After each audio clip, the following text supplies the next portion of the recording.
1996 NASCAR Winston Cup season, a long road of frustration for some. And he's just lucky I didn't knock him on his butt. A year of disappointment for others. I'm gonna show you something about momentum. And a championship not put on ice until the last race of the season. I'm in the wall.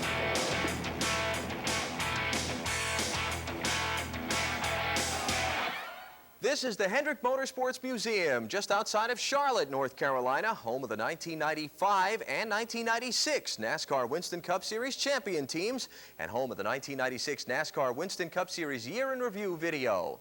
Hi, I'm Alan Bestwick. Thanks for joining us. For the next 90 minutes, we're going to take you back through the complete NASCAR Winston Cup Series season, start to finish, the year that ended with Terry Labonte being crowned the champion for the second time.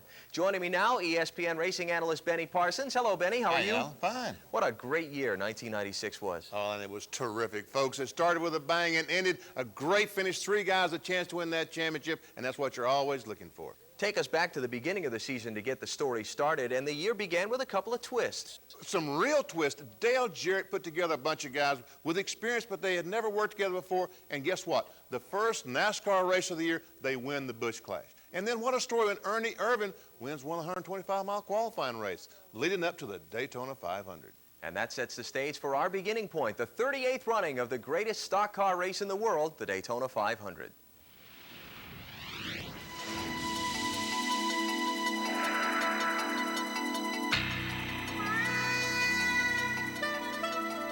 Daytona International Speedway. Big crowds, big teams, big dreams. Earnhardt, Irvan, Gordon, Jarrett, Marlin, and 38 others all paint an imaginary picture, seeing themselves in victory lane winning NASCAR Winston Cup's biggest race, the Daytona 500. Everybody works for the Daytona 500 from the time Atlanta's over until the Daytona 500 gets here. So to win this race, you know that you've beaten everybody at their very best, and that's what makes it really special. The 96 version of this classic gets underway with Dale Earnhardt and Ernie Irvan on the front row. It doesn't take long for the action to get going. Lap 11, Jeff Gordon gets into the outside wall, a wreck that eventually collects 6 cars, including Steve Grissom. DuPont Chevy needs a little help getting back to the garage area as the defending NASCAR Winston Cup champ leaves Daytona with a disappointing 43rd place finish. Very disappointing, I mean, because we all come here wanting to win, and when you don't win, no matter what happens, it's disappointing. But, you know, finishing 43rd is not where we want to be. Then, outside pole sitter Ernie Irvan cracks the retaining wall on the front stretch at lap 28, battling aerodynamic problems all afternoon. From then on, he finishes 55 laps down in 35th. Sterling Marlin, in search of the Daytona three-peat, only finds trouble with his usually reliable Run Pitman engine as they break a rocker arm while leading on lap 81. The Kodak team finishes 40th. Meantime, Dale Earnhardt leads late in the race, but he can't hold back the Ford Brigade. Wally Dallenbach gives Dale Jarrett a little bump that sends him in front of Earnhardt with 23 laps to go. Down the stretch, Earnhardt and fellow Chevy driver Ken Schrader can't catch Jarrett, who in his first race with a brand new team out of the Robert Yates Racing stables, wins the Daytona 500, Jarrett's second career victory in the Great American Race.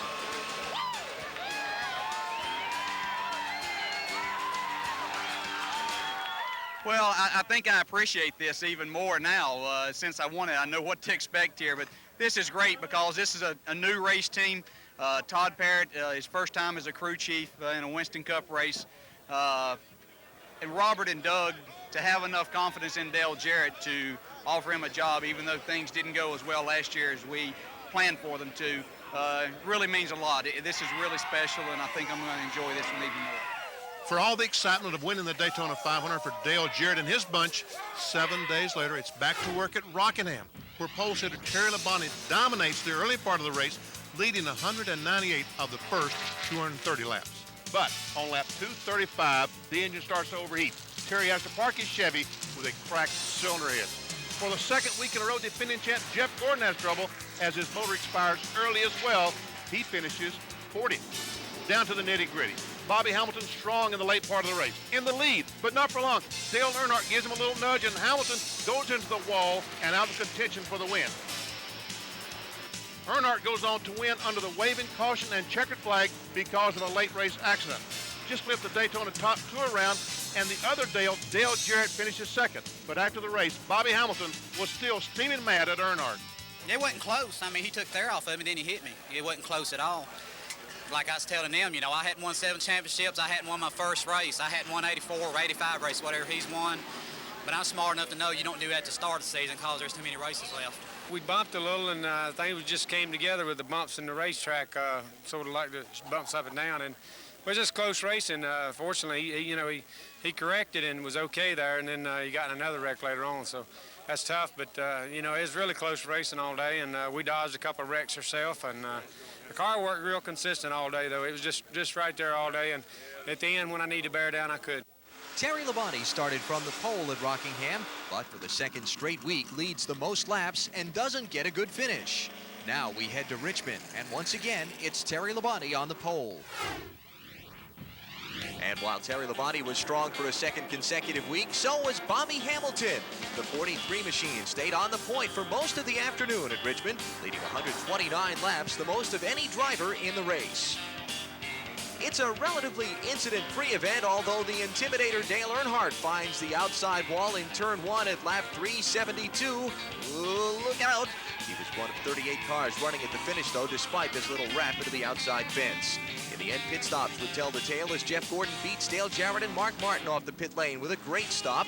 Gives the reigning champ a lead he would never give up, and finally, a victory in 1996. In fact, his first trip to the winner's circle since Dover last September.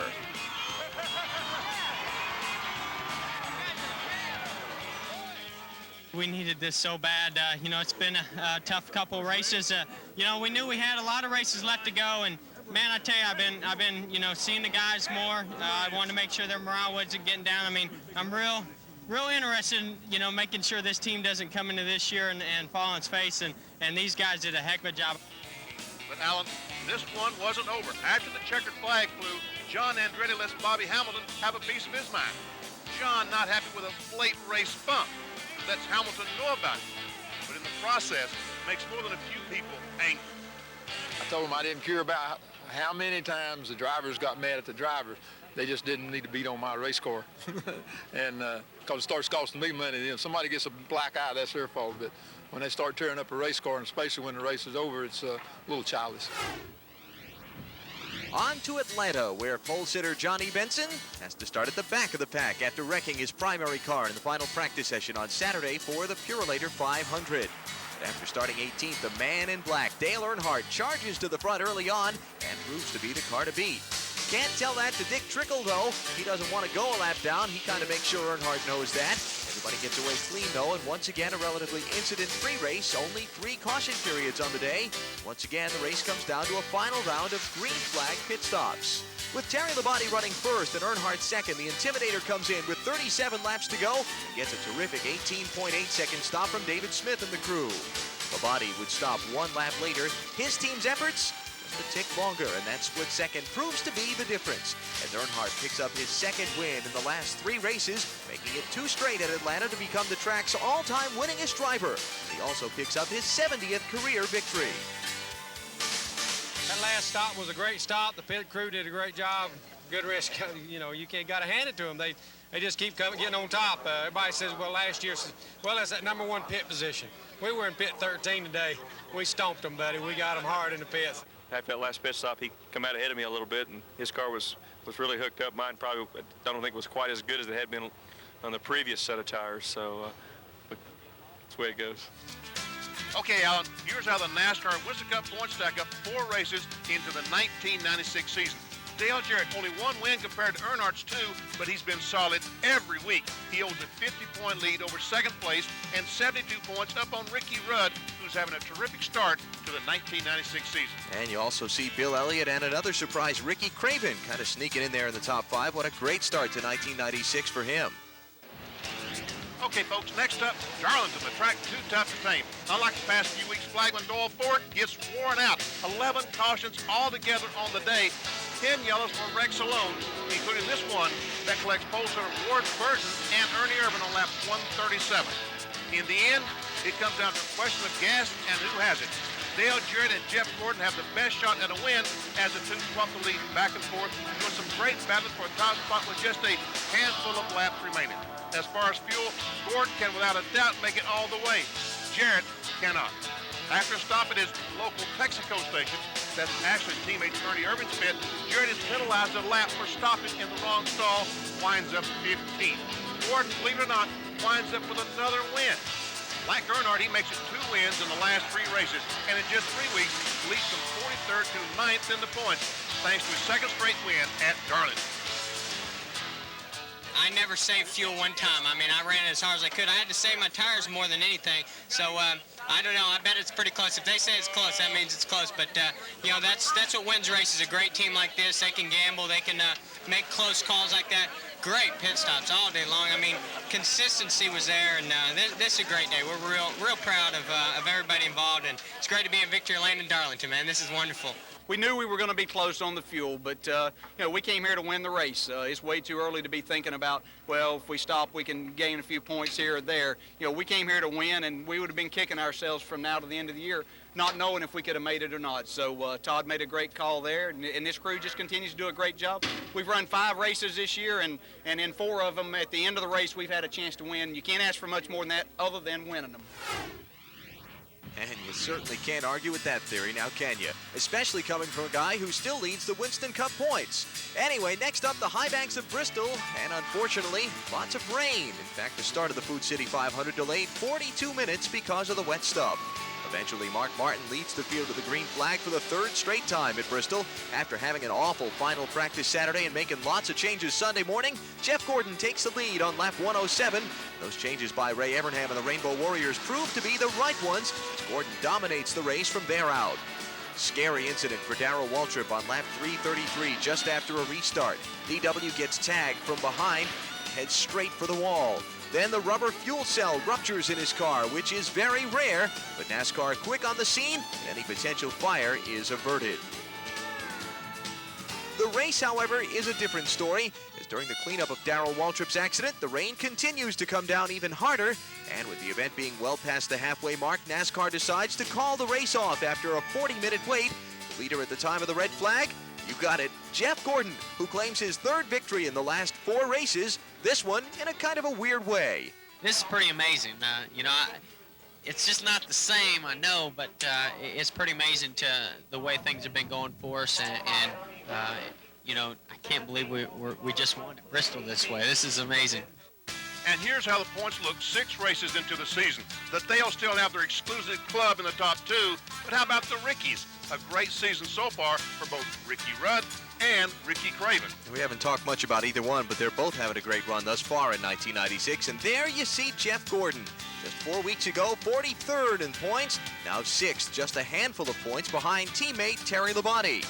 Which, by the way, brings us to North Wilkesboro, where the Iceman became the Iron Man, as Terry Labonte makes his 513th consecutive start, tying him all-time with Richard Petty for most consecutive starts in NASCAR Winston Cup racing. And Labonte set the record in style by taking the historic green flag from the pole, his 3rd of the season.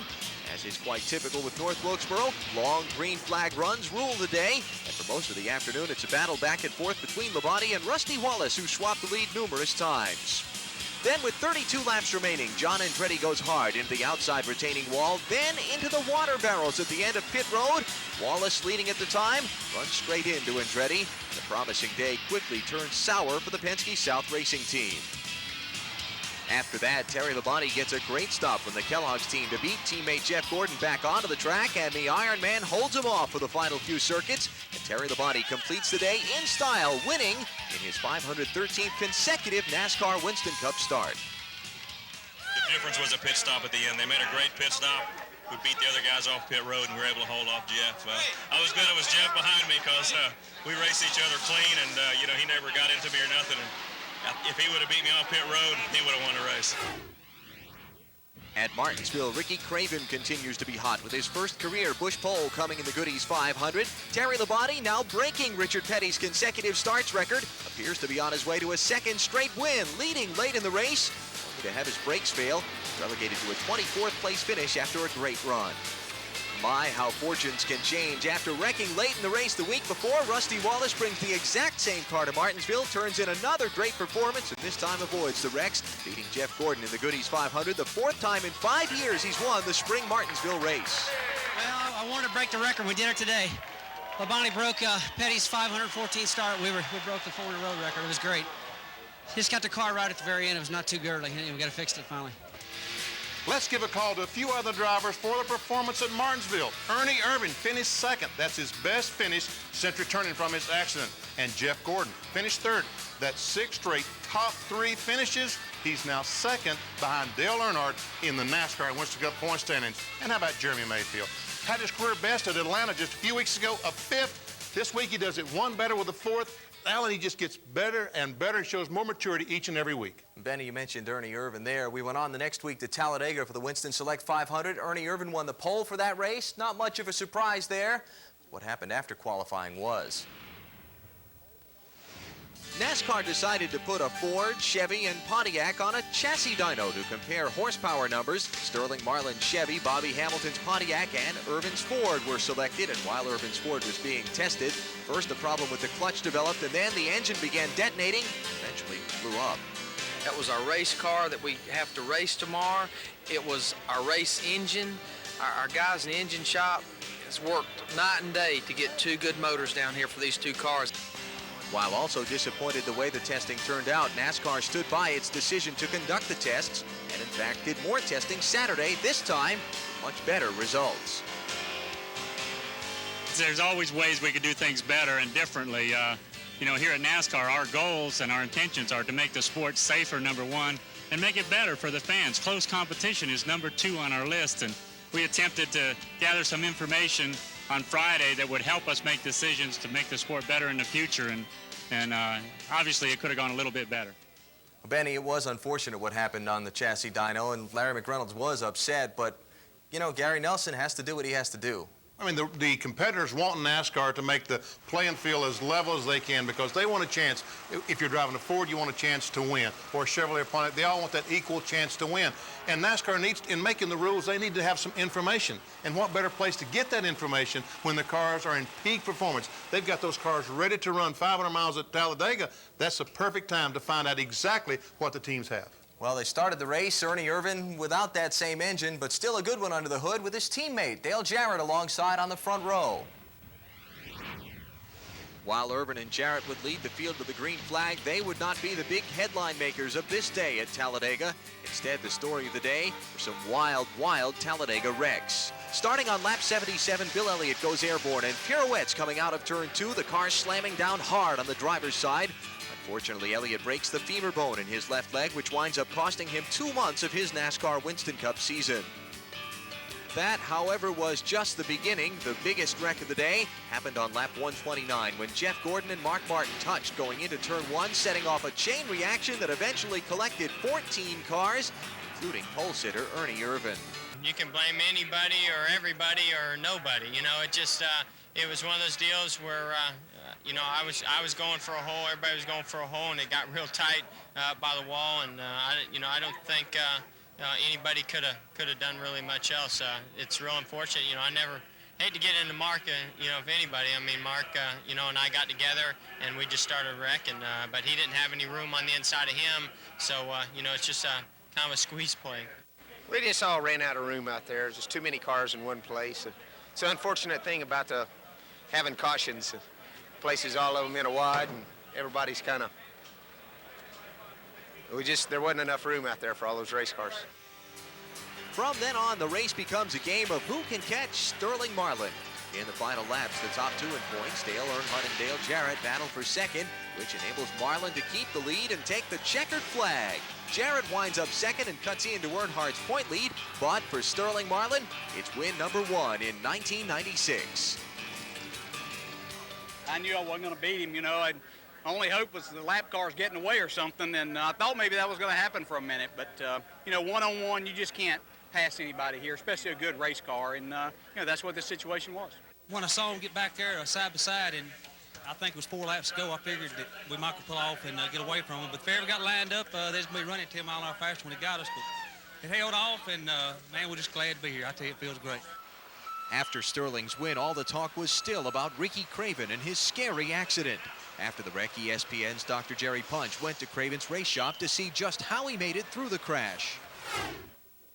We've heard the priorities all too often. For NASCAR, it's safety first, then competition, and then cost containment. And no one is more appreciative of the fact that safety is the top priority than the folks here at Hedrick Motorsports and their driver, Ricky Craven. This is what the Kodiak Chevrolet looked like as it was about to start the Winston Select 500 on Sunday. Now, what we're about to show you is what can happen at over 190 miles an hour in less than 3 seconds. And let me warn you, if you're squeamish, you may want to look away. That's the crumpled hulk of Ricky Craven's engine. What's left of it, I should say. The carburetor having been sheared away, some of the intake crushed, and the engine pushed completely to the left. But look at what's left of his beautiful Chevrolet Monte Carlo. Well, there's not much, of course. The roll cage, though, remained intact. This cage built by Mike Laughlin did its job. There were some openings here where it had been ripped open by the catch fence. Once again, the catch fence did its job, catching the race car, but it did rip open some of the bars on the cage. But look most importantly inside. The safety perimeter, the cockpit of the car remained intact. It maintained its integrity. And the back of the car, a safety feature NASCAR put into effect many years ago. The fuel cell remained intact somehow, and there was no risk of fire. Now let's look at the driver's side. Now take a look at the outside on the left side of the car. The car actually came down on the asphalt, on the pavement itself. There is pavement ground into the B-pillar here, right behind the driver's seat. This is asphalt, folks, from Talladega Superspeedway. Take a look at the window net here. It did its job, although it took quite a beating and was bowed when the car came off the fence and tumbled down onto the racetrack. But most importantly, look inside the race car. You see this seat right here? In the back of the seat, it says Butler Built Energy Impact Systems. That's exactly what it did. The seat absorbed the energy, the roll cage kept Ricky Craven safe, and folks, Ricky Craven can walk away. He's very lucky. He's lucky because the sanctioning body has rules, and his race team, Charlie Presley, Larry Hedrick and company, they followed him to the letter. My wife, she's really concerned. She got upset enough after the accident that she gave me this. And I want to make that clear. This didn't happen in the wreck. My wife did that to me. Ricky Craven basically okay after the crash, as you just saw, but they had to go racing on the road course a week later at Sears Point. He wasn't quite ready for that. Craven has NASCAR Truck Series competitor Ron Hornaday standing by to take over the car after the first lap. At the first of 2 NASCAR Winston Cup road course events, this one in the wine country of California for the Save Mart 300. Terry Labonte leads the field of the green flag with his 4th Busch pole in just 10 races this season. Mark Martin, with probably the fastest car in the last practice, has early trouble with a loose spark plug wire. He has to make a pit stop on the pace lap and thereby has to start dead last on the field. Pole sitter Labonte, Rusty Wallace, Dale Earnhardt, Wally Dallenbach, and Jeff Gordon all switch the lead back and forth throughout the afternoon. Then, on a restart with 5 laps to go, Rusty Wallace gets by Jeff Gordon when the defending champ spins his tires. Rusty then takes it all the way home from there for his 2nd win of 1996. The 2nd place finisher, believe it or not, Mark Martin, coming all the way from the back of the field, passing 3rd place Wally Dallenbach in the final laps. For Wallace, his first road course win in 5 years. This is a real dramatic race today. You know, I haven't won road races in a long time, but every year I've always run great, and finally we got us a brand new car. We named this thing Killer. So race fans, we got a new one. It's called Killer, so that'd be good. Well, Rusty's day wasn't totally killer. He was fined $25,000 because his car didn't reach minimum height. It was only 3/16 of an inch short. NASCAR didn't see it as an enhancement. Wallace was allowed to keep his 6th career road course win. Okay, Alan, here's the points after Sears Point. Dale Earnhardt still on top, now 115th over Dale Jarrett. Terry Labonte consistent every week, 5th at Sears Point, now only 131 back with Jeff Gordon and Sterling Marlin round out the top 5. Now on to a race that has nothing to do with points, but nonetheless one of the most colorful and exciting events on the NASCAR Winston Cup schedule, the Winston Select. The first of the race's 3 segments is won by Dale Jarrett after converting the field segment to is won by Dale Earnhardt, which gets us to the 3rd and usually the most exciting segment of the Winston Select, and it lived up to its reputation this year. With Dale Earnhardt and Terry Labonte battling for the lead, Earnhardt gets loose in turn 2, almost wrecks both he and Labonte. The benefactor, Michael Waltrip, who along with Rusty Wallace, slips to the underside to take over first and second.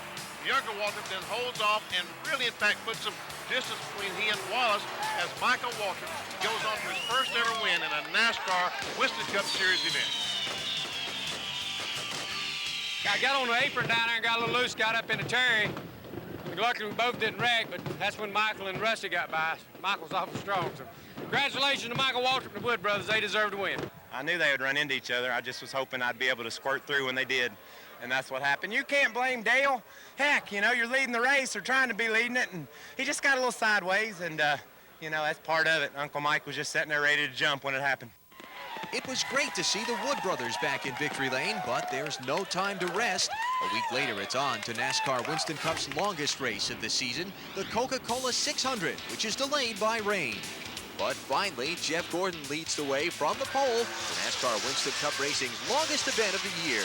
Lap 157, Kyle Petty and Ted Musgrave tangle on a restart, causing a pileup of 12 cars. Petty is penalized 5 laps for rough driving from the incident, and another 2 laps when car owner Felix Sabates comes over the wall to argue with a NASCAR official. That was not the worst accident of the evening, however. Johnny Benson gets in trouble in turn 2 and gets clobbered by Ricky Craven. Both drivers, however, are okay.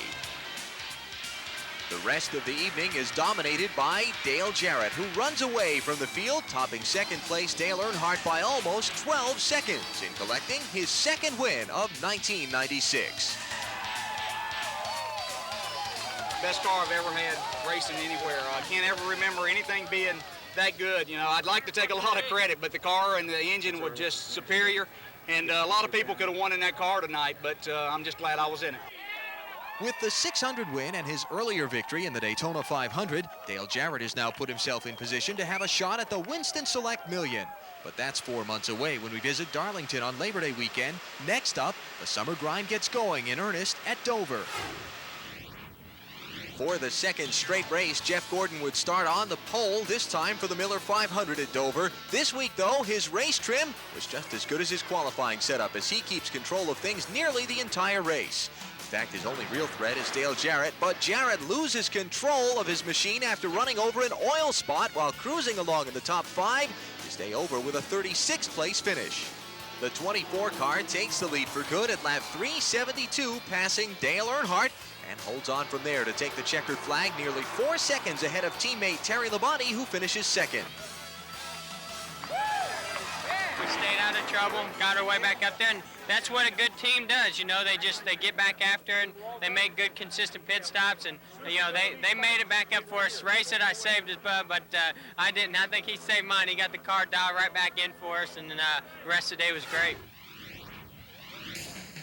Next up, Pocono, and the big story of the weekend happens on Friday in qualifying as Dale Jarrett cracks the wall in turn 3, breaking a couple of ribs and his kneecap on his left leg. In pain, Jarrett qualifies the car 28th on Saturday, but he knows racing 200 laps on Sunday will be tough. You know, I'm just going to try to kind of pace myself, and the biggest thing is just how much the knee's going to be able to stand. As I know it's a lot weaker than what it normally would be, but I think that I'm going to be able to make it, and you know that's what these guys, they work hard to get this car ready, and I want to stay in it. But Alan, the racing continues, and guess who's on the pole? Well, let me see. It was Gordon the last 2 weeks. Could it be him? How'd you ever guess? Jeff Gordon, who gets his 3rd straight pole, 4th if you want to count the Winston Select. And once again, Gordon has one of the best cars come race time. On the other hand, for Dale Earnhardt, things aren't quite so good, as the 7-time champ has engine trouble, leaves the race with 75 laps to go, winding up 32nd. Gordon's toughest challenge came from Rusty Wallace. But when Wallace leaves the pits on lap 135, he loses the clutch and ends up 31st. From there on, it's all Gordon who dominates the rest of the race.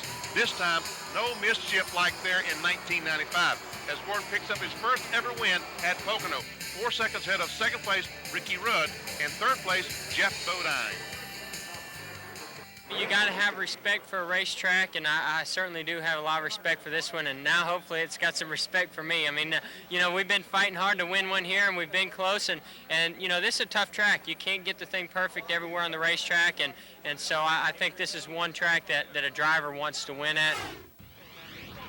Now it's on to Michigan, and Benny, guess who's on the pole? Hey, that's a no-brainer. Jeff Gordon. Nah, not this time. How about Bobby Hamilton winning the pole in Richard Petty's Pontiac? First time the 43 car sat on a pole since Bristol in August of 1979. As usually is the case at Michigan, fuel mileage is the story of the day. Sterling Marlin has by far the fastest car on the track, but at lap 188, he's forced to make a stop for fuel. That opens the door for Jeff Gordon and Ernie Irvin to move up to first and second. But with 10 to go, Ernie needs to stop for a splash and go. One lap later, Gordon does the same. So Rusty Wallace becomes Mr. Fuel Mileage. He inherits the lead and does everything he can to conserve gas over the final 9 circuits. Holds on to collect his 3rd win of 1996. It's not always the fastest car that wins at Michigan. The stop before, the car was really running good, and I was saving a little bit of gas, but I noticed I kept pulling away from him too. And right there at the very end, I was running half throttle. Then we had to get after a little bit more. Then I noticed Terry Labonte starting to fade behind me, and I said, man, we're looking pretty good right now. So I milled it right to the end, and when it was all over, I thought I'd have a lot of gas left because I saved so much. How about only half a pint left? That's all I had. If I wouldn't save that gas, there's no way I'd have made it. All right, folks, let's take a look at the NASCAR Winston Cup point standings at the midpoint of the season. Dale Earnhardt going for number 8 right now has a 15-point lead over Terry Labonte. What a comeback Labonte has made. And Jeff Gordon, another great comeback. Disastrous start. He's now 3rd, 47 points behind Earnhardt. Dale Jarrett, Ricky Rudd round out the top 5. And if we look at the second 5 in that top 10, Benny, Sterling Marlin, Ken Schrader, Rusty Wallace, Mark Martin, and Ted Musgrave. Interesting thing there, only 118 points between 6th place Marlin and that tie for 9th and 10th between Martin and Musgrave. So through 14 of the 31 races to start the year, things just as close in the second group as they are in the first. But really, thinking back on the first half of the season to this point, it has been that top group that's dominated everything. You sure have. Earnhardt, Jeff Gordon, Terry Labonte. And Terry Labonte only has a victory, but how dominant that car has been. And Jeff Gordon, a disaster start. We've talked about it over and over, but right now he has several victories and on towards that championship. What it predicted, Earnhardt would have several victories by this point in the season, but right now he hadn't won since Atlanta. He's struggling a little bit right now, but I think later on in the year we'll come into Earnhardt's part of the season. Bristol, Darlington, that's Earnhardt time to shine. Dale Jarrett's been spectacular in the early part of this season until we got to this last month or so. The month of June got to him. Man, I'm telling you, Dover, what a tough break he caught in Dover. Hit that all, crashed, coming off turn 2, and then goes to Pocono, and in qualifying crashes, breaks the leg, breaks the ribs. Tough break for Dale Jarrett. But now he is fine. He finished the season in good medical shape. He's on and trying to win that championship. So we're through what is sort of the unofficial first half point of the season. 14 of the 31 races down. Now it's time to begin the second trip around to these racetracks. Back to Daytona for the Pepsi 400. The Pepsi 400 was plagued from the get-go by weather. The race was delayed for nearly 3 hours as the rains came down. When it finally stopped, pole sitter Jeff Gordon led the pack to the green. The story of the day, other than the rain, though, was Sterling Marlin, who started on the outside pole. Marlin didn't make it through the afternoon without a scare. He was leading at lap 66, then suddenly slowed, dropping all the way to 17th. Marlin thought the engine was gone at first, but on a hunch, popped his backup ignition on, dropped the car into 3rd gear. What do you know, everything was just fine, and he started his climb back to the top. Marlin made it all the way to 5th when the rain came at lap 78, forcing another caution. Once back under green, again Marlin's dominance continued, and on lap 87, he passed Michael Waltrip for the lead. Then on lap 100, the caution flag came back out when John Andretti and Dick Trickle got together going into turn 1. By this time, though, word had come that the rain was going to return. Tony Glover, Marlin's crew chief, decided they should stay out on the track, which ended up being the best call of the day. 17 laps later, the thunderstorms arrived, the race was called, and Marlin had his 6th Winston Cup win. Terry Labonte came in 2nd, Jeff Gordon 3rd, and Dale Earnhardt 4th, further tightening the points race. Earnhardt now holding only a 5-point edge over Labonte. But it was Marlin's day to make it to victory lane. Everything fell our way. We had a little scare there early when the ignition went out and flipped the switch and clutched it and it kept running. So I've never walked to victory lane, so we got here with the car cover, so it's kind of weird. So yeah, we're happy to be here, and hopefully it's the midpoint of the season, and we can get us a couple, 3 more wins and try to get back to top 3 of the championship race. The Jiffy Lube 300 saw Ricky Craven win his 2nd pole of the season, but after a disappointing afternoon, he finished 26th. It was a day that Fords headed up the top of the pack, and who better to see up front late in the race than Ernie Irvin, shooting for his first win since his near-fatal crash at Michigan in 1994. With Ernie leading with 55 laps to go, only the last set of pit stops stood in his way. After pitting on lap 245, his teammate Dale Jarrett took the lead. At lap 277, Kenny Schrader was the last of the leaders to pit. Ernie Irvan took the lead for good to make his comeback from near death complete.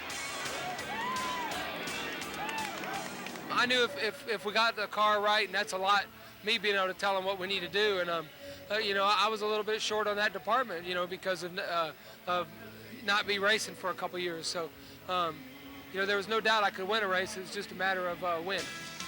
All right, let's take a look at the NASCAR Winston Cup Championship standings after that New Hampshire race. And Benny, for the first time since Martinsville, got a new leader. Terry Labonte has struggled this year, but he has fought his way back. He now has an 18-point lead over Dale Earnhardt. Gordon just 116-point back, and Dale Jarrett, he's fought his way back. He's 212 out. Falling out of that New Hampshire race hurt Jeff Gordon, but we can't talk about New Hampshire without spending a minute on Ernie Irvan. Boy, what a great thing to see him back in victory lane. You know, I think we could probably do 10 minutes on Ernie Irvan with that victory in New Hampshire. And I tell you what, I was sitting there on the couch watching the race on TV, and I've never been so pleased at a victory in my entire life because Ernie Irvan struggled this year. You know, he really had some problems early on in the year, and you wondered, had he lost something? He finally proved to us all he hasn't lost a thing. It was kind of funny that there were a lot of wet eyes around victory lane in New Hampshire, but none of them belonged to Ernie. He was kind of acting like, hey, this was supposed to happen all along, so what's the big deal about? But it was really nice to see Ernie back in victory lane. Ernie would be a factor again the next week as the circuit moved on to Pocono for the Miller 500. The Miller 500 brought the NASCAR Winston Cup boys to Pocono for the second time this season, and on lap 2 it looked like it was going to be a long day. Jimmy Spencer spun in turn 3. Behind him, John Andretti got into Bobby Hamilton, starting a crash that also involved Jeff Green and Darrell Waltrip. Only Andretti stayed in the race. But after that, Mark Martin would lead most of the afternoon that was caution-free until at the 400-mile mark, lap 166, when debris in turn 2 brought out the yellow. In the ensuing pit stops, Martin's crew had a lug nut stick in the socket on the right rear tire. Mark was forced to pit again to get his tires changed. Meanwhile, Ricky Rudd came out of the pit stops in the lead, but it was Rusty Wallace with the better car. After Rusty passed Rudd on the restart, he would lead the remaining 30 laps to take the checkered flag. Rudd finished second, Martin dropped to 9th, Yates Racing took 3rd and 4th, Dale Jarrett 3rd, and Ernie Irvan 4th. For Rusty, his 4th win of the 1996 season. I can't believe they keep winning these Miller races. It's unreal. A lot of people think it's got to be fixed, but it's not. I mean, I've won so many Miller 400s at Richmond, and then those Miller 400s at MIS, and then here. It's awesome. I love it. This is my 45th victory. It's 4th this year, and it really feels great. We move on to the fastest track on the NASCAR Winston Cup circuit, Talladega, and yet another high point in Jeremy Mayfield's young racing career as he captures his first ever NASCAR Winston Cup pole for the Die-Hard 500. A rain delay of nearly 4 hours stalls the drop of the green flag. Fortunately, that wasn't the only thing to slow the race, as 2 major accidents mar the event. The first incident comes on lap 102. John Andretti loses control of his Kmart Little Caesars machine in heavy traffic. Eventually, the melee collects 14 cars altogether, though most everybody's able to continue on. The biggest incident of the afternoon comes at lap 117, when Ernie Irvan and Sterling Marlin touch, set off a chain reaction wreck that involves 11 cars running at the front of the field. Dale Earnhardt's car suffers extensive damage, sliding on its roof for a while. Winston Cup points leader Terry Labonte gets involved, as do a host of other cars. But without a doubt, it's the 7-time champ who gets the worst of it. You know, our biggest deal is that Dale's okay. You know, he was really sore in his chest when I was talking to him, and you know, he was in real good spirits. You know, he felt his shoulder was hurting real bad, but you know, for him to be talking to us and all, you know, we'll make up points or any other, you know, all that's second right now to us. He's okay. The race is red flagged for a good long while, and with darkness approaching, NASCAR decides to make it a 5-lap sprint to the finish, which Jeff Gordon wins, holding off Dale Jarrett to the checkered flag, collecting his 6th victory of the 1996 season. I tell you, this is an exciting win. I think one place that I didn't know if I could win at, you know, I felt like, hey, I can win. I think I might be able to win on a road course. I might be able to win at Martinsville, but I was like, I don't know if I can never win at Talladega. So this is a really, really exciting win for us to take the points lead. I mean, that's just unbelievable, and it's unfortunate for Dale and Terry to have those problems. But, you know, these guys did a great job. They built this race car, you know, before Daytona in July, and it came here and was a great car here, too, and they really did their homework, and it was a lot of fun to drive from where I was sitting. That 6th win for Gordon puts him into the NASCAR Winston Cup Championship lead for the first time all season, 9 points ahead of Terry Labonte. Dale Earnhardt, despite his big crash, stays in 3rd.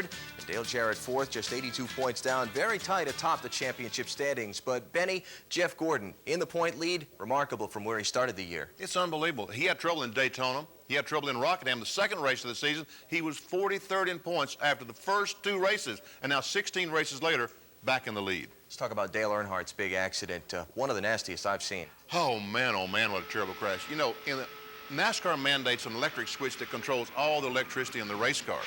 And Earnhardt is up on the instrument panel, and he reached up to turn that off after the crash and couldn't find it. It was down on the floorboard by his knees. That's how far it had been driven down by the impact. One of the things that NASCAR does after an accident goes back and looks at the wreck to see where they might make a safety improvement. For 97, a new roll bar mandated from the top of the windshield all the way down to the bottom, right where Earnhardt's car took the bulk of its hit. For Earnhardt, that Talladega crash left him with a broken collarbone and a broken sternum, the chest bone, and a lot of questions about how he was going to get through the next several weeks. The first few days after Earnhardt's wreck were, as you would imagine, quite tough for the 7-time champ, but Dale Earnhardt is still the intimidator, and keeping him out of the car is not an easy task, especially when the next race is one of the biggest of the year, the Brickyard 400. Earnhardt knows his 8th NASCAR Winston Cup title is on the line, but also knows he's not up to the task of racing at Indy. I don't want to take a chance and do something to injure myself, but to take a chance and hurt somebody else or endanger somebody else's life. And there's a lot of guys out there with me that I got to think about. The patented Earnhardt grin masks the man who's in constant pain. With the broken sternum and collarbone, Earnhardt can't practice much and has to let fellow Childress driver Mike Skinner take the reins, not just for practice, but also for the race. Mike Skinner's our best bet. He's worked with Richard and the team. He knows what's happening with the team. He knows our focus here. He knows what we want to accomplish. He has the situation set for next year, so he's not got to worry about proving anything to try to get a ride. So we're really comfortable with Mike. We feel like Mike can do us a good job on Saturday. But for one lap around the famed Brickyard on Wednesday, for just over 52 seconds, the Intimidator found something deep inside and found probably the best story in all of qualifying for this 3rd Brickyard 400, a 12th place starting position. One spot better than his effort in 95, a race he went on to win. But Earnhardt summed up his emotions race morning quite simply. Disappointed. I don't think I can drive the whole day, so I'm disappointed, really. As far as, you know, sore, hurt, just disappointed, biggest thing. Benny, it's never a good time to get hurt, but for Earnhardt, the timing of this injury was particularly devastating. Oh, it really was. He was looking forward so much to the Brickyard 400. He was the defending champion, and you're only allowed 7 test days in Winston Cup racing per year. He had used 2 test days trying to get ready for the Brickyard 400, and now can't race in it. So Earnhardt's going to start the race with his injuries. Gordon's going to start the race with the point lead. Neither one of them's day at Indianapolis would last as long as they wanted. Gordon leads the field to the green flag for the 2nd straight year at the Brickyard. And early on, it's a great race, with the lead being swapped back and forth and a total of 9 drivers leading in the first 32 laps. But for Dale Earnhardt, the competition doesn't last very long. On lap 6, the first caution, Earnhardt pulls into the pits to make the much talked about driver change. And for the 7-time champ, it wasn't easy physically or emotionally to get out of the car. His car was real comfortable, and I wasn't in much pain riding along there, but, you know, the plan was to get him in there so just in case anything happened, I wouldn't hurt myself anymore. And dadgum, it's hard to get out of there, Jerry. I mean, you know, it's my life right here. It's also an early day for the pole sitter, who cuts a tire, heads straight into the wall on lap 23. Gordon spends most of the afternoon in the garage, eventually finishing 37th. We want to win, you know, this race really bad, but, you know, we would have settled for anything other than, you know, some bad luck like this. So I didn't hit it real hard. I mean, I hit it hard enough to knock some things out of it, but we'll be able to get back out there, I believe, and make some laps. Another driver running up front suffers a cut tire. This time it's Kyle Petty, as Petty hits the wall and Sterling Marlin very hard, knocking both cars out of the race, and Petty out of the driver's seat for a few weeks with 5 broken ribs. It's Johnny Benson who steals most of the headlines early as the rookie leads 70 laps. In fact, staying out front for more on this day than any other driver. Benson fades in the late stages, giving way to some great racing between teammates Dale Jarrett and Ernie Irvin. With 6 laps to go, Irvin on the point, Jarrett takes advantage of a slip and shoots past Ernie to take the lead. He then holds off his teammate for the final few laps to win the Brickyard 400. Dale Jarrett wins yet another big race, picking up his 3rd victory of the 1996 season. Car was great all day long. I was a little bit tight, and I saw Ernie was getting tighter too. I knew that was going to be a place I could make my move. He got in a little bit hard and a little bit high, and I saw an opportunity to get by him, and I just took it, and the car worked a lot better out front. Boy, what a feeling. This is just fantastic. This is a lot more heartbreaking than getting the flat tire that we had like 2 years ago. You know, we really figured we could come back here and have a good race, and we did. Just fell a little bit short. So Jarrett wins the Daytona 500, the Coca-Cola 600, the Brickyard 400, pardon the pun, but if you had to pick 3 to win, he was right on the money. Yeah, money, $564,000 worth winning the Brickyard 400. You know, his father, Ned Jarrett, won 50 Grand National races, Winston Cup races, 2 championships. In his career, he won $350,000. So Dale wins 1.5 times as much money in 1 race. And he's got a shot at another $1 million at Darlington come Labor Day weekend. Now, Terry Labonte's back in the point lead. Gordon's problems. Terry's back on top. And now we've got the road course at Watkins Glen next. And Dale Earnhardt gets out of the car early at Indianapolis. He says he wants to go the whole way on a road course. Now, can you imagine, folks, turning right, turning left, shifting gears with a broken sternum, breastbone, and a collarbone? You just don't think there's any way in the world that Earnhardt can last all day at Watkins Glen. And yet, come Friday in qualifying at Watkins Glen, guess who's on the pole? I got a checkpoint over here as he comes into turn 11, and he's right up there with Ricky Rudd and Dale Jarrett. Let's see if he can do it. Former 2-time pole sitter. He did it. He's on the pole.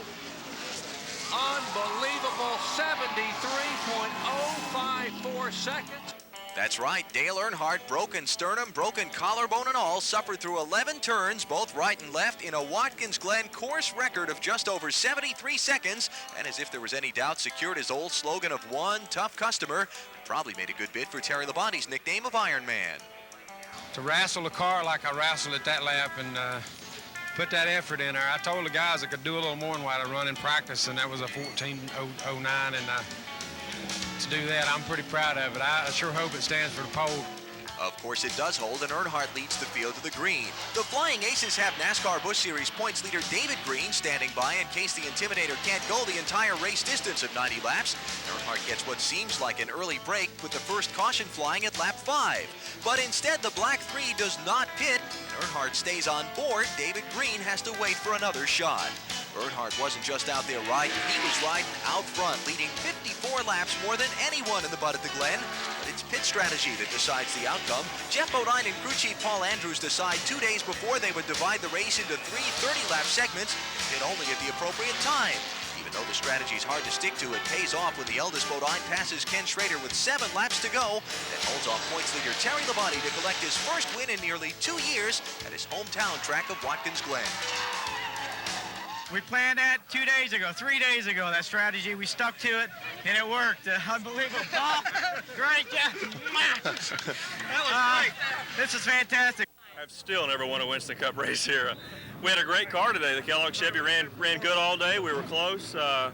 Seemed like we were second all day, but I'm pretty happy to get back to where we were after that last caution. We had to come in and get a little gas. We didn't have quite enough to go all the way. And we lined up 11th on that start, and I thought, boy, we're in trouble, and, you know, I didn't know we could come up through there like that.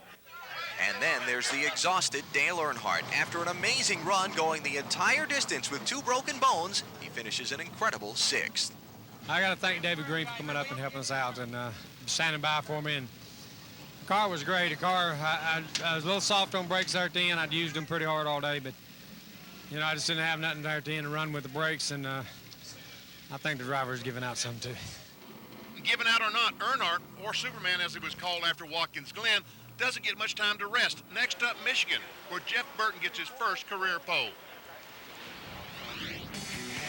Early and often, it's a Roush car up front, but it's not the Exide battery sport of pole sitter Jeff Burton. It's his teammate Mark Martin showing the way for most of the afternoon.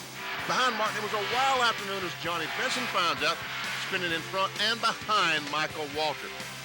Lake Speed leads for a while, but his afternoon goes sour when he and Sterling Marlin get tangled up. Both cars are done for the afternoon. With Mark Martin still dominating, Dale Jarrett wants to lead with time running out, only 7 laps to go. Jarrett slips by Martin, goes on to lead the final few laps, and he adds another trophy and, of course, another big paycheck to an already impressive season. Different strategies for different people, 2 tires, 4 tires, that kept us back, and I could make runs at them late in a run, but finally it was time to go there at the end, and the car was just awesome. They were just good there. The 88 car was. I kept hoping there'd be keep being cautions because I could hold them off for about 3 laps. That's about what it looked like I had, 3 or 4 laps while the tires were cold. He was just strong. We gave it our best shot today. With his Michigan victory, Dale Jarrett fourth in the points now, 137 points back. Jeff Gordon and Dale Earnhardt tied for second, 134 points behind the leader, Terry Labonte, who's finished third, second, and third in the last 3 races. He leads as we head to Bristol. For the 4th straight time at Bristol, it's Mark Martin starting for the Busch pole. Slowly through the first 100 laps, Rusty Wallace works his way toward the front from his 5th starting position, eventually taking the lead on lap 100. As is typical at Bristol, there were several incidents that made for an interesting night under the lights. But even with all the carnage, a surprising 34 out of 39 cars were still running at the end of the Goodies 500. Bobby Labonte, however, was not one of those cars. Running fairly well, Labonte gets caught up in an accident at lap 396, and, well, to state the obvious, he was a little upset. The evening belonged to Rusty Wallace as he dominates after taking the lead at lap 100 like we mentioned. Wallace went on to lead 353 of the next 400 laps, capturing a commanding win, his 5th of 1996. The car handled perfect. Not only did it handle perfect, we just flat hauled rear end all day long. I mean, we didn't luck into nothing. We just blew them off today, but I'd just like to thank the entire team. The engine ran great. It was tuned perfect. It was reliable. The spring and shock combination was something that we all dreamed up. There was nothing like we've ever run here before, so that was all brand new deal. And boy, it really showed tonight. Now it's on to Darlington and Dale Jarrett's shot at $1 million. He did it! Wow, what a lap! Dale Jarrett, 28.769, folks, 170.934, and the chase for $1 million begins today.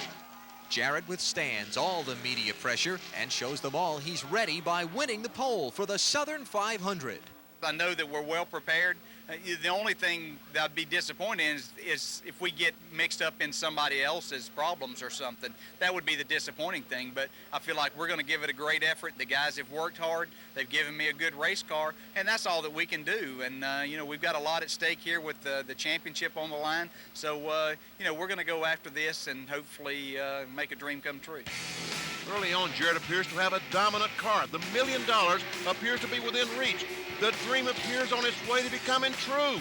But then Dale Jarrett's dream becomes a nightmare. Got 1, 2, 3, and 4. I'm in the wall. All right.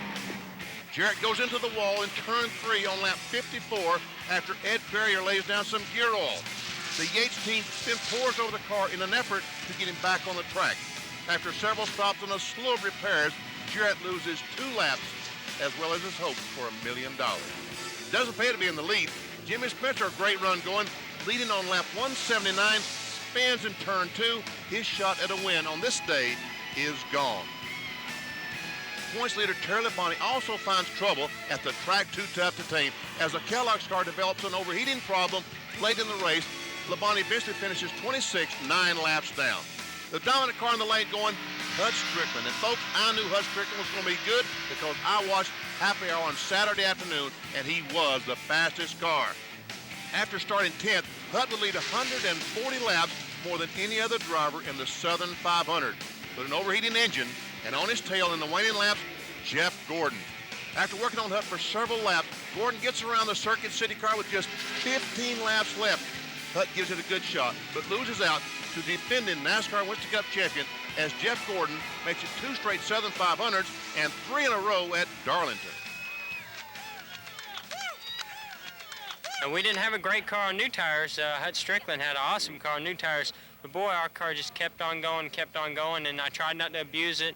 And I know that, you know, from experience of winning here 2 other times, what it's taken, that's to be smooth and consistent towards the end. And I'm pretty proud of the team and thrilled to have won 3 in a row, and definitely thrilled to have won my second Southern 500. I'm disappointed because the guys worked so hard, and I knew that we had a good car capable of winning the race. But that wasn't the plan today, so they did a great job in salvaging the finish that we got, not losing any more to the leaders than we did, and you know, that's what it's all about. Our car was good. Our car ran good today, and you know, we were okay. I thought we were going to be in position for a good finish, but that wasn't the way it was. So, well, it's not over. Still got a lot of races to go, and you know, like I said before, probably the guy that wins the deal will be the guy that has the least amount of trouble. Today it was our turn to have some trouble. We take a look at the NASCAR Winston Cup Championship standings after Darlington. Terry Labonte had a 134-point lead after Bristol, down to just 24 now. Dale Jarrett in third, 91 back, and Earnhardt slips a little bit farther behind. Benny, let's talk about Jeff Gordon, first of all, at Darlington. 3 straight wins. Can you imagine? Too bad he wasn't going for $1 million because it looks like he can win at that racetrack, proving 3 in a row. Tough break for Terry Labonte. What was his problem? You know, the racetrack, the surface at Darlington racetrack is coarse, and it just kind of peels the rubber, rolls the rubber right off the tires. It comes up, sticks to the grills of the race cars. They overheat. Hut Strickland had a great run, finished second. And the same thing happened to Hut Strickland. The rubber plugged up the radiator, the car overheated. At the end of the race, it was so hot it just simply wouldn't run. The crew told me afterwards the engine was a complete throwaway. It was a meltdown. And what can you say about Dale Jarrett's troubles? That's tough. I mean, going for $1 million, and Alan, he probably did have the best car. Looked like he had the best car there, but you can't do anything about it. A little oil on the racetrack, you go in and the wall is so close, you go in the corner and boom, you're into it. Same thing happened to me in 1987. I go in the corner, turn the wheel, and I'm in the wall. Before you can even think about it, you're in the wall and your day's over. Well, even though he lost out on that $1 million, it's still been a great year to this point for Dale Jarrett, especially considering he's with a first-year team. Not even as big a dreamer as I am could I have imagined that we could have done as much in this short a period of time as we've done. I knew we had good people, good quality people that wanted to work hard and wanted to win races, but talking about winning them and doing that are 2 different things. Jarrett and his young team backed up the talk, however, with several big-time wins. He won the biggest, the longest, and the richest NASCAR Winston Cup races of 1996. Most people in the world don't realize how close all this came to never even happening. Driving for Robert Yates late in the 95 season, Jarrett was more interested in starting his own team than continuing his relationship with Yates. But at the last minute, Yates offered a deal Jarrett couldn't refuse. It's scary for me to think back of how close that was. I mean, I had the contract laying on my desk. All I had to do was sign it, and I had a major sponsor for 3 years, and just had to sell a little bit of associate sponsorship. But God kind of works in mysterious ways, and before I could sign that paper, Robert came to me with this opportunity, and I just thought this was too good to let get by. Jarrett and Yates didn't let the opportunity pass, and with 8 races left in the 1996 season, trailing by 91 points, Jarrett still feels good about the possibilities of winning his first and Robert Yates' first ever NASCAR Winston Cup title. Yeah, we can. As crazy as it sounds from somebody that's only finished 4th one time and with a first-year team, but we definitely can win the Winston Cup Championship. We're in a prime position right now. Hopefully the chance will come along again, but it may not, and we needed to capitalize right now. Right now begins at Richmond, where fellow Ford driver Mark Martin sits on the pole. Martin's lead doesn't last for long. In fact, on lap 2, Jeff Gordon takes the top spot. He goes on to lead 168 laps, more than any other driver all evening. On lap 46, Ernie Irvan has ignition trouble, dropping back through the pack. Until he pops on the second ignition, the car refires. Ernie's back on his way. Bill Elliott appears on his way to his best finish since his accident at Talladega in May. Running in the top 10, on a routine stop, he fails to get all the lug nuts tightened on his left rear tire. Elliott's forced to make another stop. He eventually finishes 16th. In the late stages of the race, Ward Burton spins and hits hard on the backstretch with 38 laps left, which changes the entire complexion of the race. A race that had been largely long green flag run suddenly turns into a sprint. And the guy who wins that final dash, how about Ernie Irvin? Having ignition trouble early on, he fights back through the field, holds off a charging Jeff Gordon, leaves Richmond with his second win of '96. We were on the long run, before, and just trying to make sure we saved tires, and everybody started catching me. But when they had 30 to go, and Larry said, "You don't have to save no tires no more," I said, "Okay." So we had a great car.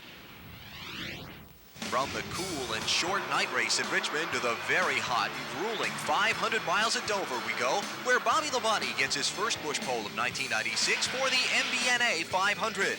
A long day starts to take its toll on some of the drivers as tempers flare. First, Derek Hope and Ernie Irvin get together while Irvin's leading at lap 200. Irvin's crew chief Larry McReynolds confronted Cope, blaming him for the crash. Larry accosted me, so I have a real problem with that. I have a problem with Ernie Irvin and that whole bunch. Evidently, it wasn't my fault on that deal. He drove up into me, and he wrecked himself. Then he had the audacity to come over here and accost me. I'm not happy with it, and I'm going to talk with NASCAR about it. He's just lucky I didn't knock him on his butt. Towards the end of the race, Jimmy Spencer, Wally Dallenbach, Brett Bodine, and Ted Musgrave get tangled up. And Spencer wants to tangle with Dallenbach, blaming him for the wreck. Then in the last lap, Michael Waltrip and Kyle Petty start banging for 8th place, a battle that Petty eventually won, and a battle that continued on pit road after the race. Meantime, Terry Labonte has a battle of his own, tire problems. 2 flat tires that force a green flag stop, puts the NASCAR Winston Cup points leader a lap down. The only battle for Jeff Gordon, staying out front as Gordon dominates the MBNA 500, leading more laps than any other driver en route to a comfortable victory, his 3rd in a row at the Monster Mile. Because of his teammates' 21st place finish, Gordon is the new NASCAR Winston Cup points leader. There's still plenty of races left to go, and anything can happen. We've been in a championship battle before. We know how easy it is to gain and lose points at this point, and with this many races left. So, we're really not going to think about that. We're just going to think about doing our job and doing the best job that we can, and that's what we did today, and it paid off. You can't get too excited or too upset when things go good or go bad. We just got to keep doing the same things we've been doing. We had a tough break today, and that's the way it goes. That happens from time to time. And you just got to go on from there and look forward to next week. So Jeff Gordon, with 2 wins in the last 3 races, is now the new leader in the NASCAR Winston Cup Championship standings. Terry Labonte was up by 134 points 4 races ago. Now he's 81 behind. And Dale Jarrett after Brickyard was 137 behind. He's now 3rd, 162 behind. Dale Earnhardt in 4th, 341 points behind Jeff Gordon. Mark Martin, 420 points behind Jeff Gordon. On to Martinsville, and for the 2nd time this year, it's the 43 car of Bobby Hamilton leading the field to the green flag. Now this is a picture you'll see often when talking about the Haynes 500. Hamilton in front and Jeff Gordon in tow, not far behind, as the 2 circle NASCAR's smallest track in just that fashion for most of the afternoon. Early on, Terry Labonte has problems. The clutch rod from the clutch to the slave cylinder comes off. On a caution flag, Chief Mechanic Andy Graves dives in the car, hooks them together using vice grips. Labonte loses a lap, but now has a clutch and is the fastest car on the track. Labonte makes up the lap and then sets sail to chase down the leaders again. Meantime, Rick Mast, John Andretti, and Kyle Petty are all having great runs in the top 5. But on top, it's Jeff Gordon. Terry Labonte makes it all the way back to 2nd place, but can't catch his teammate. Bobby Hamilton, strong all afternoon, winds up 3rd. But for Gordon, it's win number 9. I tell you, this is a meaningful win right here. To win at a short track like Martinsville, wow, you got to have a complete day. Clutch linkage fell off of it, and they jumped in there and vice gripped it back, and it held until the last restart, and I didn't have a clutch at the last one there, and I missed a shift. So it was a good run for us. We got the lap down. We made it back up. I was really surprised. That's hard to do, and then we led a lap and got the 5 points for that and came up 1 position short, but it was still a good run for us. No question in my mind, performance of the day at Martinsville, Terry Labonte and his pit crew. No, Andy Graves. They stuck him down in their car, and he fixed the clutch, only lost 1 lap, and later on, Labonte would make the lap up, finish 2nd. But he finished 2nd to Jeff Gordon, and that's got to be getting frustrating for him. Yeah, they're running so well, but yet every week it seems like Jeff Gordon finishes right in front of them. And so the lead continues to be nickel and dimed up to the point that it's 81 now between the two. We come at this point to one of the more mixed emotions weekends of the season, the last race at North Wilkesboro. You know, I think a lot of folks are going to be sad to see the racetrack go away. A lot of teams will be glad to see the racetrack go away. I personally am going to hate to see the racetrack go away. Folks, I grew up in Wilkes County. All my family's there, and they make the greatest barbecue chicken you've ever tasted. It's kind of funny. Memories of a particular area around a racetrack come back to food, because one of my favorite North Wilkesboro things was a little old coffee shop on the side of the highway. Best breakfast on the circuit. Unfortunately, we won't see those people much anymore. We weren't the only ones that had memories going into the North Wilkesboro race. The drivers had some memories they were sharing that weekend, too. Now I got a lot of good memories, I guess, and bad memories because we run so many races there. But it was unbelievable because I could hear the fans cheering me on when I was qualifying. I mean, the noise and the motor and everything didn't drown the fans out. The two best beat me, though. The last restart, Darrell Waltrip got me and Dale Earnhardt, and it was still an honor to take third. Linda had a new car that day, so we didn't ride out on that. We rode out laying in the floor with the van with a blanket on top of us. The North Wilkesboro Speedway has been a part of NASCAR's foundation and folklore since the late 1940s. Now, instead of highlights, North Wilkesboro will simply fade into Winston Cup history, leaving behind a dusty legacy of legends, leaders, and their love of the sport. In years to come, we may miss those moments at North Wilkesboro, but we'll always have our own special memories.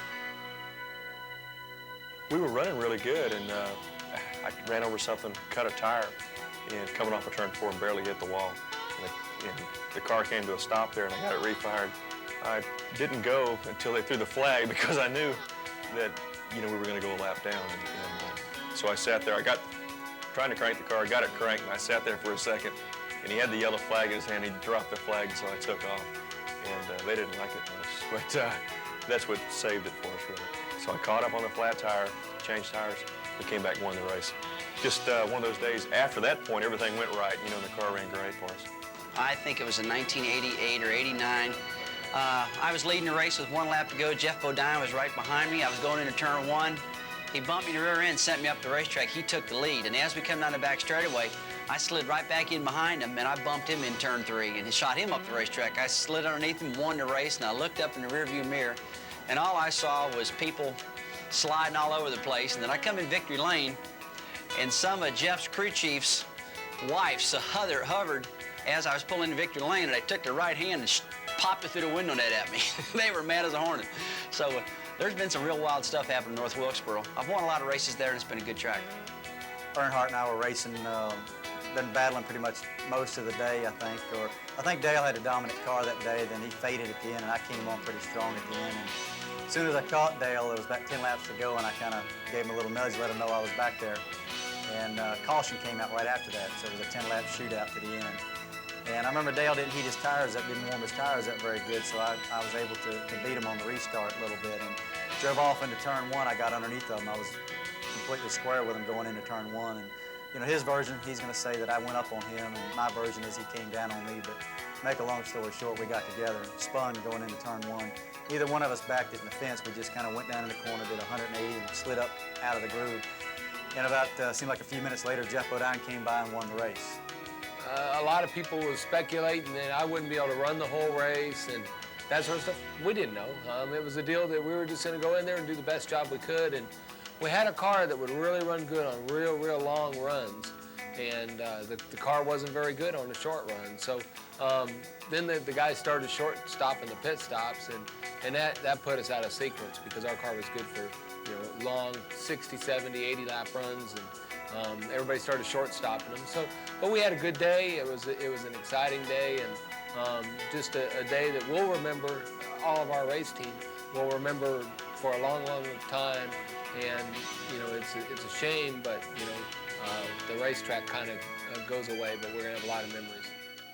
Sure did have a lot of memories at North Wilkesboro. But I'm sure that these racetracks that we're moving on to will produce a lot of memories as well. The April date will go to the Texas International Raceway, in September to Loudon, New Hampshire. But before we close the book on North Wilkesboro, got one more chapter to write. Ted Musgrave put the first line in that. He won the pole in qualifying Friday afternoon.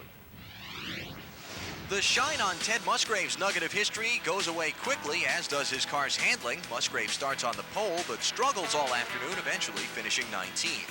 Bobby Hamilton's having another great outing, running second behind Ernie Irvan. Those two get tangled up in a Kyle Petty spin at lap 71. Hamilton's damage is much less serious than Irvan's. Hamilton manages to finish 8th, while Irvan limps home to a 36th place run. Dale Earnhardt finally breaks through with a great outing. The Intimidator's strong all afternoon. He leads for a good bit in the mid to late stages of the race. It wasn't long before the inevitable happened. Jeff Gordon takes the lead, and yes, the win. His third in a row, 10th on the season. More importantly, the very last NASCAR Winston Cup win at North Wilkesboro.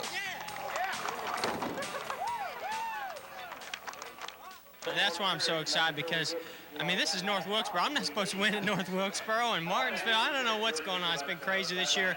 But to be the last race, Winston Cup race that's going to be here, you know, it's like you feel sorry, but at the same time, you know, you're elated to go down in history in the record books. And I think these fans saw a great show today. That was one heck of a race all the way to the finish. As we look at the NASCAR Winston Cup Championship standings after North Wilkesboro, how helpless does Terry Labonte feel? Those wins will do it every time. Jeff Gordon on a rampage now leads Labonte by 111 and Dale Jarrett 182. And Dale Earnhardt continues fading into the sunset, 351 points behind the leader, even though he had that good run at North Wilkesboro. For the second time in 4 weeks, it's Bobby Labonte, the man on the Busch pole. This time we're at Charlotte, though, and early on he opens up a big lead over Jeff Gordon. Lap 4, Todd Bodine loses the air from his spoiler and goes around the view from his older brother Brett's car. He does a 360, somehow keeps it off the wall and keeps going. Trouble for point leader Jeff Gordon. A cracked cylinder head and the car overheats. Gordon also gets bumped into the wall while limping around the track. And it's the wrong day to have a bad finish, because his teammate Terry Labonte is dominant, leading for most of the afternoon with a strong car. It's not a very good day for Ernie Irvan once again. He spins, then gets popped hard by John Andretti. Irvan suffers a slight concussion, but he was okay. Robbie Gordon also takes a hard lick during the same wreck, nailing the inside retaining wall. Welcome to Winston Cup racing. Up front, Terry Labonte cruises to a huge win, over 4 seconds in front of second place Mark Martin. And he takes a huge chunk out of Jeff Gordon's points lead, now down to just 1. We knew we couldn't have bad days, and we're going to have to fight real hard from here on out. It's unfortunate, you know. I guess we got to be grateful that we finished where we did with, you know, the motor problem that we could have blown up and not even finished, and then to get knocked in the wall there when just when things went bad, it went real bad. But hey, you know, we're going to keep our chins up. We're going to see what we're made of now and go on and see if we can't win this thing. I told some guys earlier in the week, it's awful hard to gain 110 points on somebody, but it's not hard to lose 110, and we've all been there and we've all done that. And you know, we just went out today and, you know, ran our own race and did the best we could, and Jeff had a problem, and, you know, the points are pretty close, so these next 3 races are going to be tough. As we check the standings after Charlotte, it's not a points race, but a point race. Jeff Gordon now up by only 1 over Terry Labonte, with Dale Jarrett still within striking distance, and Dale Earnhardt still not yet mathematically eliminated. Now we head to Rockingham with Dale Jarrett starting on the point.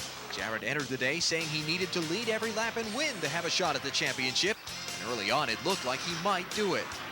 The story on this day would come in the pits. Several times on routine stops, Ricky Rudd's crew had problems ranging from stuck lug nuts to broken air guns. In fact, they even tried using a different pit crew, but nothing worked. Rudd would continually get to the front while running, then lose 10 or so spots in the pits. So on lap 315, the 7th and final caution of the day, brought out by Bobby Hillen, Jeremy Mayfield, and Wally Dallenbach, everybody pitted except Rudd, who stayed out and stayed in front, leading the final 74 laps and extending his personal streak of wins to 14 years in a row. As the race progressed, our car got faster and faster, and we knew we'd have a car to beat, but we were constantly trying to dig out of poor track position on the restarts. We just had our guys just had a foul-up day in the pits. I don't know how to say anything other than that. They typically don't have those kind of a days, but when we get running good like this, I don't know if it was just they got nervous, got the jitters or what, but you know, they just had an off day in the pits, and had a couple of guys come by and help us out on the 12 car. They stood in for us and were going to help us out a little bit, but you know, it all worked out at the end. The championship battle takes a big shake-up. Jeff Gordon finds trouble at Rockingham, losing a lap early and struggling with handling problems all day. He winds up 12th. Jarrett and Labonte had typically consistent runs, finishing second and third, respectively. Terry Labonte now leads by 32 points over Gordon and 76 over Jarrett. At Phoenix, things seemingly take a turn for the worse for Terry Labonte. In practice on Friday, Labonte hits the turn 3 wall hard after the throttle sticks on his Kellogg Chevy. The end result, a broken bone in his left hand. In pain, Labonte qualifies 30th, but with a fast car, he starts charging to the front early in the Duraloop 500. Mark Martin once again appears to have the car to beat, but he and Derek Cope make contact. Cope, trying to avoid going a lap down, instead goes into the wall, and his day is over early. Again, this one is decided in the pits. With Martin fading late in the going, Bobby Hamilton makes a 2-tire stop. Jeff Bodine doesn't make a stop at all. And Hamilton, with fresher tires, scoots past Bodine, takes the lead. Yes, Richard Petty, you can look, the win, his first ever. Terry Labonte, broken hand and all, leads for a while and eventually finishes third. Jeff Gordon winds up fifth. Dale Jarrett finishes eighth, largely in part to this little skirmish on pit road with Ken Schrader. But in victory lane for the first time, it's Bobby Hamilton.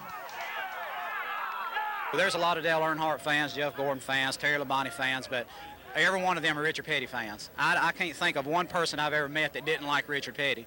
And that goes a long way with me driving the race car. So I'm glad for them to get the car back up. I wanted to be the one to bring the car back to victory lane, and I was beginning to wonder if we was going to be able to do it before the season was out, but it feels real good. Well, I'll tell you what, we had a great car today. The guys did a great job, and you know, it's, I don't know, I thought we had a shot out there, and we changed right sides there at the end, and we should have left the old wore-out ones on there better than the two we put on there, but that's the way it goes, so it was still a good run for us. Terry Labonte actually seemed a little bit upset there, Benny, but he has no reason to be. Alan, it was the most unbelievable performance I've seen in a long, long time. Broken hand, and Terry Labonte is left-handed. Broke his left hand on Friday and goes out there, qualifies 30th. You say, well, he's all done. But he wasn't all done. Comes from 30th to the third place finish. Phenomenal job.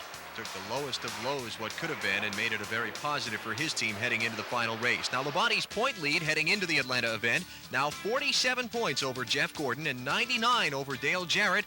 All Terry Labonte has to do in the final event, finish 8th or better, and the 96 championship is his. And Alan, Terry's brother Bobby starts from the pole for the Napa 500. And early on, Terry gets that 5 bonus points out of the way by leading on lap 7. And things seemingly took a bad turn for Jeff Gordon, as he has a problem with loose lug nuts on the left rear, and the 1995 champ loses 2 laps in the pits on a green flag stop. His title hopes in serious jeopardy. Keep working on your rib. You can get them. You can get them, Jeff. We can do it. But in championship fashion, Gordon makes up both laps and eventually takes the lead on lap 108. Just an amazing performance. Meanwhile, his teammate Labonte, well, just like his season has been, Labonte is consistent all day in Atlanta, never falling out of the top 10. Up front, both pole sitter Bobby Labonte and Ernie Irvin are the dominant cars. Irvin, however, finds trouble on lap 255 as a blown tire takes him out of the event. Bobby Labonte takes the lead for good on lap 287 and goes on to lead the final 41 laps, claiming his first victory of 1996. And with his brother's 5th place finish, Terry Labonte clinches the 1996 NASCAR Winston Cup title. Thank goodness we've gone out as a winner here at Atlanta. We've did some good things this weekend, so that was great, and Terry won the championship. And like I said, that was the coolest thing I've ever done. A look at the final NASCAR Winston Cup Series championship standings for 1996 shows Terry Labonte beating Jeff Gordon by 37 points in the end, with Dale Jarrett coming up 89 points short in his championship effort. Dale Earnhardt trying for that 8th championship, falls short. He finishes 4th, 330 points behind Labonte. Mark Martin did not win a race in 1996, but he finished 5th in the points, 379 back. And as you look at the rest of the top 10, from 6th place Ricky Rudd back to 10th place Ernie Irvin, only 213 points separating all 5 of those drivers. Bobby Hamilton, by the way, cracking the top 10 for the very first time in his career. What a terrific Sunday in Atlanta for the Labonte family, but for championship contender Jeff Gordon, the Atlanta race in itself was a microcosm of his 1996 season. The whole season seemed like the whole race at Atlanta, where, you know, we start off and bang, we get 2 laps down right off the start and have to come from behind. Then we've got one of the best cars where we can go out there and get 2 laps back. And now we're up there, you know, battling for the win, leading the race, but then at the end we come up this short. You know, I mean, that is our whole season right there. And to put a finger on it, Gordon knows exactly the difference between his title run of 95 and his second place effort of 96. 95, nothing went wrong. I mean, it's like, other than maybe our last race at Atlanta, everything went our way when we needed it to fall in place. And this year, 96, it's like when we really needed it to go our way, it didn't. And, you know, that's just the way things work. Terry Labonte and that whole 5 team, they've been consistent all year long. They've done exactly what they needed to do. And you know, you got to take your hat off to them for that, because that's what it takes to win a championship. Jeff Gordon was 13 years old when Terry Labonte won his first NASCAR Winston Cup title, and the 96 champ admits he may have been too young himself to appreciate winning the 84 championship. The first championship was very, very special, you know, but to be honest with you, at the time, I really didn't realize how important it was, maybe how big a deal it was to win the championship. And when you go for 12 years and don't win it, then you realize that, you know, that's a little bit bigger deal than I thought it was back then. And of course, the sport's changed just so much, and it's grown so much, and it is bigger now than it was then. With 12 years between titles and a lot of lean years in the middle, that makes the hoisting of this trophy feel even better. Feels great. I'll tell you what, I was probably the most excited that I've ever been. Yeah, and I didn't even know what to say. I mean, you know, I was really was kind of at a loss for words there, I guess, but it's pretty emotional, and it's been so long since the first championship, and then going through 3 or 4 years there and not even being able to win a race, and then joining this team and being able to win races and now win a championship. It was a dream come true.